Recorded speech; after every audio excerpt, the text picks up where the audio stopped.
kind of wraps up a little bit of what the historical migration of Asians to the United States. Let us now look at kind of historical to current status of Asians in America. This is a table of Asians. As you see the top, that is the current available status of Asians. We make up about 5.6% of the United States population. If you look at the table, actually before, if you go back, 1790 through 1850, even though census were conducted, they were never defined Asians as defined. Therefore, there's no data before 1850.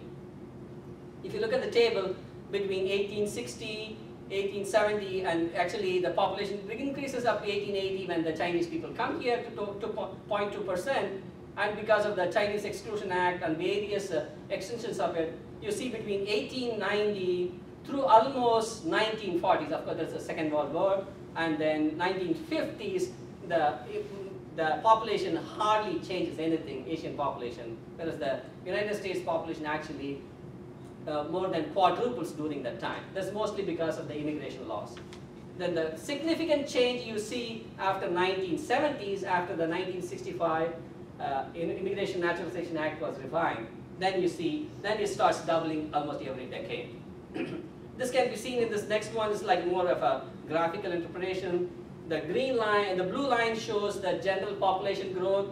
You can see some significant events in 1920 to 1923, 1930s during the Great Depression time. Even the United States population did not increase.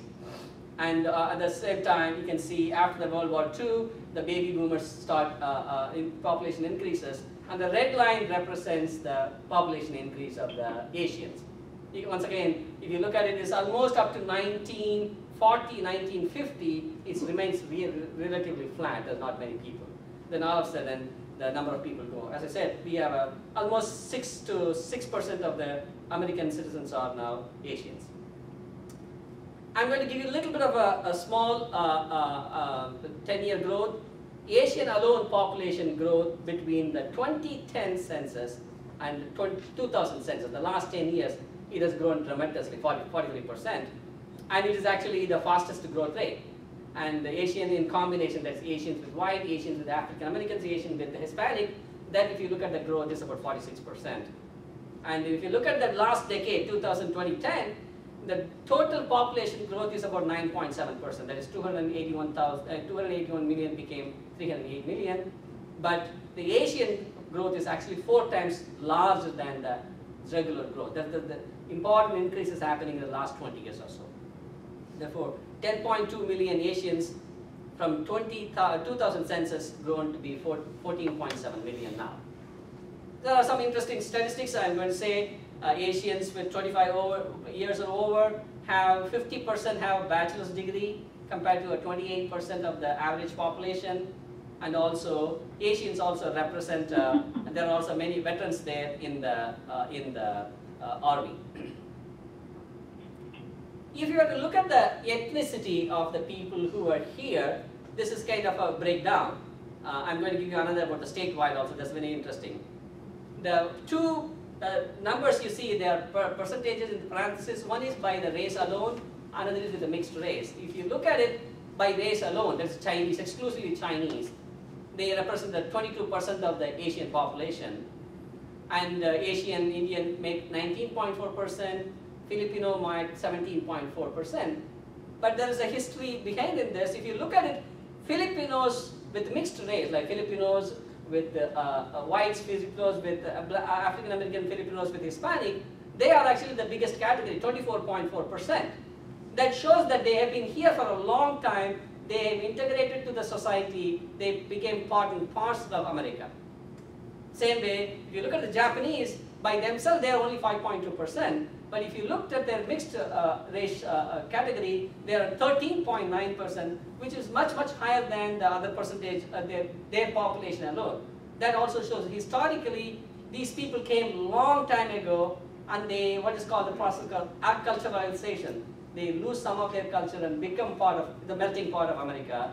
They are becoming Americans in every way. You can see this is a little bit less than the Vietnamese group, and you see for 10.6 to 2.5%. There's not of a mixing of races there. And this is actually a very interesting statistics. This is a percentage of Asians in a particular state. I could definitely vouch for the first 3 states, Hawaii, California, and New Jersey. I never in my wildest imagination would I imagine Nevada and Washington state had 10% of population of Asian. This is really surprising to me. But as you know, Hawaii has been a long time from the Pacific coast. A lot of people travel there. And California, in New Jersey, and when you go to New Jersey, you run into an Indian almost every street corner. And this is kind of historically interesting. Florida is way lower, but we are growing very fast. Some of the interesting aspects: Asian-owned business is one of the strongest in the U.S. economy, according to the 2007 census. That's what is, as you know, you do census every 10 years, but there's something called community survey, which happens every other year, and that is the state, the current data available. And they have generated about $500 billion of sales, and it's a very large amount. And the number of businesses are about 1.5 million businesses. The interesting point is that they employ about 3 million people. That means they are about 2 or 3 people per business. That means they are very, very small business owners. That is one of the important aspects of the Asian contribution to the United States. They do not have mega corporations. They are very small business people, mom and pop operation on the corner, helping local communities. And as I said, they're mostly involved in wholesale trade and retail trade, about 50% of them. And I also want to say something about the Asian American first. And the first United States senator is Hawaii, is Mr. Hiram Fong. And the first US representative is Dilip Singh Thond, an Indian origin in California, is a Democrat. And the first governor, Hawaii has lots of Asians, and first governor of Asian American descent is Dr. Ariyoshi. And Norman Mineta, we have seen him during the Bush cabinet. He has been a trailblazer in many ways. He was the first mayor selected to a big city in California, and then he becomes the part of the cabinet, and also the first judge and the U.S. ambassador. Some of the things I just want to show. They are also, Asians are also slowly getting involved in the politics and policy making processes.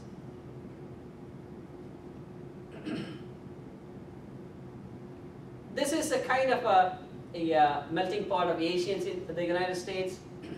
As you see, Asian Indians are mostly in the Northeast, and the Filipinos are mostly in the West Coast, and some of the Vietnamese and some groups are concentrated in the Midwest and the middle part of the country. It's kind of an idea of where we are, and then a lot of Chinese are in the Northeast part of the United States.